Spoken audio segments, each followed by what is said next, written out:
Hello, I'm David Gergen. I'm speaking to you now from the campus at Harvard University, where we've just been conducting a film festival with some of the leading talents in American film industry, as well as with change makers here on the Harvard campus, students who are brimming with idealism. And we've been talking this weekend about the intersection of social change makers, and film, the power of film, how each side can work with the other, collaborate with the other, to bring enormous changes in the way we live, the way we think, our public policies, and indeed the way the world may spin. And one of those films is just about to hit the theaters this summer. It's called Countdown to Zero. And we're here with the producer of that film, along with an Oscar winner of past documentaries, to talk about Countdown. And the man who made Countdown is also the man who made Inconvenient Truth, Al Gore's film, but he also comes out of the entertainment side. Lawrence Bender was the producer for Inglourious Basterds. He was producer for Good Will Hunting. He was the producer for how many other films? Yeah.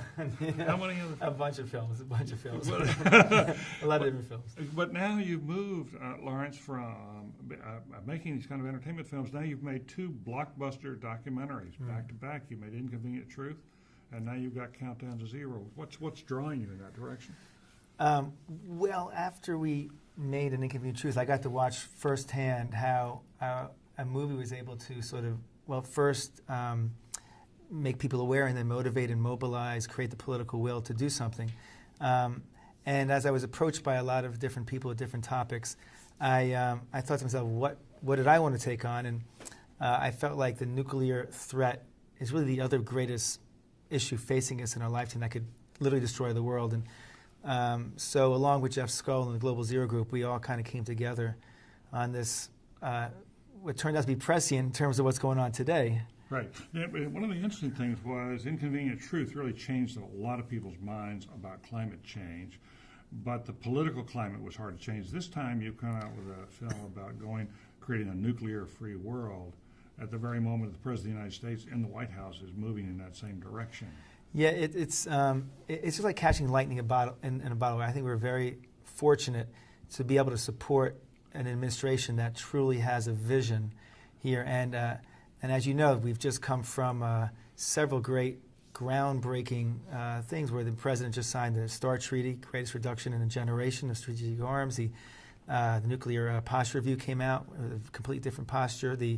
And just now the summit in D.C. with 47 heads of states, the greatest grouping of presidents worldwide in our country since 1945, and moving forward more.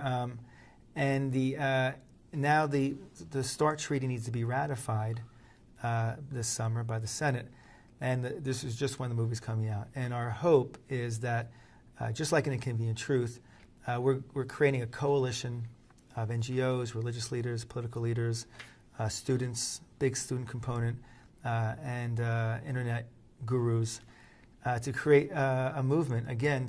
But this time, there's something you could actually do, which is demand from your senators to actually ratify a treaty that's happening this summer. And so the message from the movie, as you see it?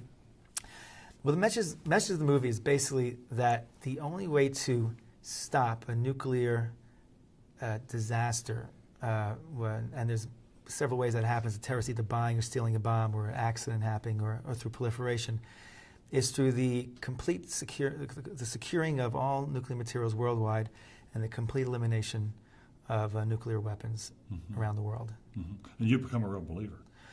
I have become a believer. And what makes me a believer is not just the idea, but where it comes from. This is not new.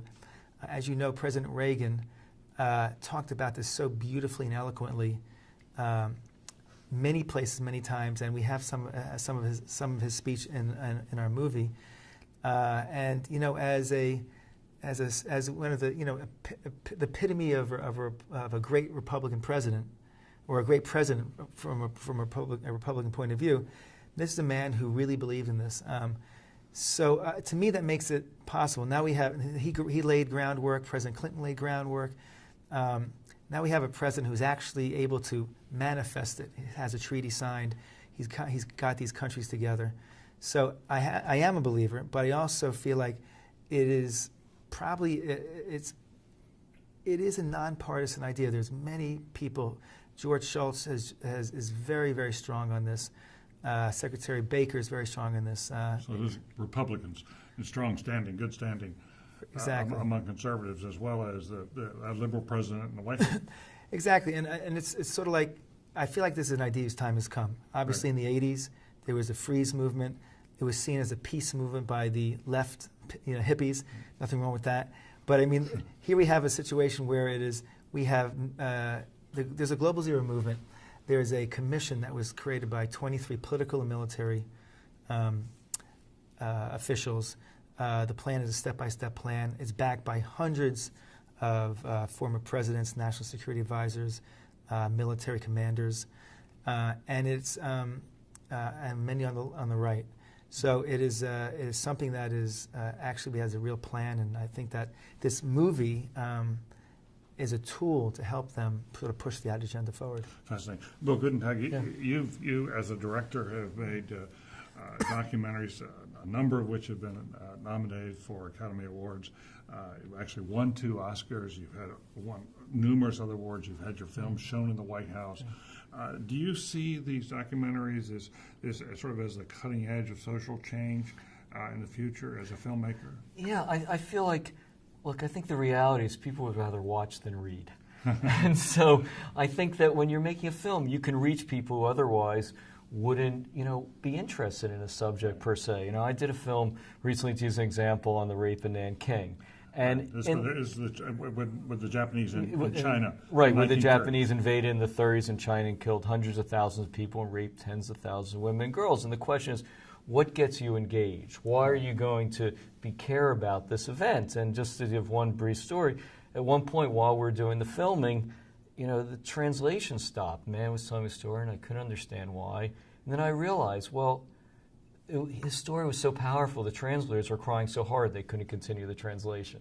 And at that moment, as a filmmaker, you're saying, wow, I have some sort of dynamite here, some sort of power, that if you can take the power of real people telling real stories, then you can do something with this. And that's what you try to do. And the fact of the matter is, I think people become close to documentaries because they know they're real people telling the stories. As in Lawrence's film, these are real people out there. And you know that they're dealing with real issues. So what I think we try to do is make films that can affect the change and that can inspire people, because often people will come out of film like, my daughter came out of Inconvenient Truth and she was a teenager profoundly moved by the polar bear that didn't have a piece of ice to climb onto.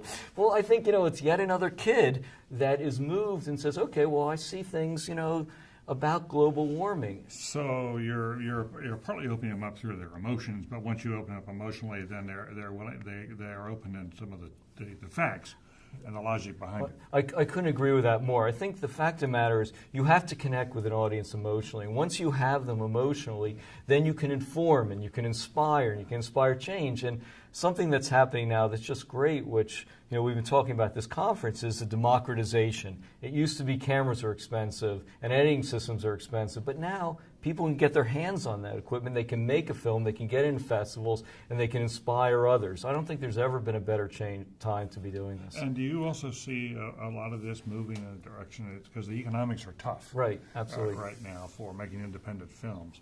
Is there a way with this democratization as well that you can go to the internet more and really persuade people to come in through the internet? Absolutely. I think the internet's a tremendous tool. I think you're going to see it increasingly, because part of the thing is you want to get people into a theater, because there is a still experience that you get in the theater that you don't get elsewhere. But once it's in the theater, you want it to be seen in as many markets, as many venues as possible. And the internet is probably the greatest tool ever invented for this. Well, I want to come back and close out on this question of how, you've made the film, and it sounds like the making of the film is a significant part of the work, but it's only about half the work.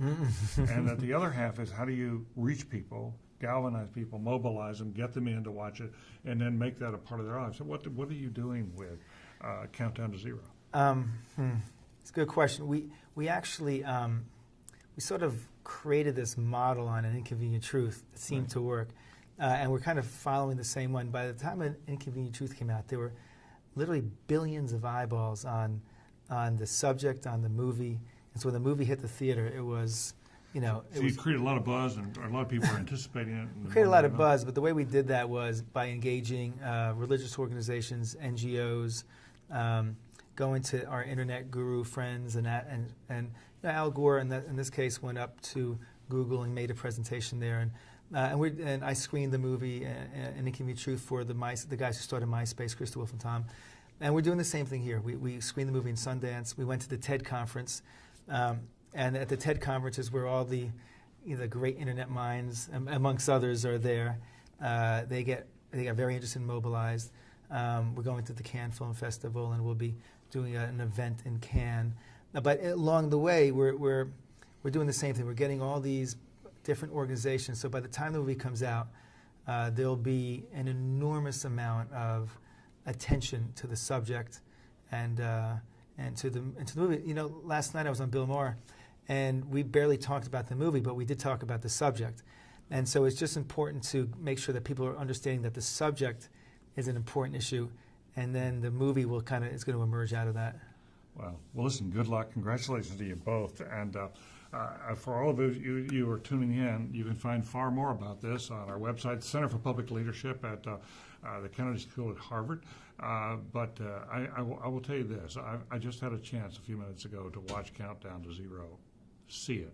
It's an important film. It is worth everyone understanding the threats we face as a people, the threats the world faces, and try to sort out the very difficult questions of where we go from here. But I can't think of a better way to have that film introduced than by Lawrence Bender, and have a chance to have Bill Guttentag here as well. Is such an extra pleasure. I want to thank you both for joining us, and thank you one and all. Hello, I'm David Gergen. I'm speaking to you now from the campus at Harvard University, where we've just been conducting a film festival with some of the leading talents in American film industry, as well as with change makers here on the Harvard campus, students who are brimming with idealism. And we've been talking this weekend about the intersection of social change makers and film, the power of film, how each side can who made Inconvenient Truth, Al Gore's film, but he also comes out of the entertainment side. Lawrence Bender was the producer for Inglourious Basterds. He was producer for Good Will Hunting. He was the producer for how many other films? Yeah. How many other films? A bunch of films. A lot of different films. But now you've moved, Lawrence, from making these kind of entertainment films. Now you've made two blockbuster documentaries back to back. You made Inconvenient Truth, and now you've got Countdown to Zero. What's drawing you in that direction? Well, after we made An Inconvenient Truth, I got to watch firsthand how a movie was able to first make people aware and then motivate and mobilize, create the political will to do something. And as I was approached by a lot of different people with different topics, I work with the other, collaborate with the other to bring enormous changes in the way we live, the way we think, our public policies, and indeed the way the world may spin. And one of those films is just about to hit the theaters this summer. It's called Countdown to Zero. And we're here with the producer of that film, along with an Oscar winner of past documentaries, to talk about Countdown. And the man who made Countdown is also the man. I thought to myself, what did I want to take on? And I felt like the nuclear threat is really the other greatest issue facing us in our lifetime that could literally destroy the world. And so along with Jeff Skull and the Global Zero Group, we all kind of came together on this, what turned out to be prescient in terms of what's going on today. Right. Yeah, one of the interesting things was Inconvenient Truth really changed a lot of people's minds about climate change, but the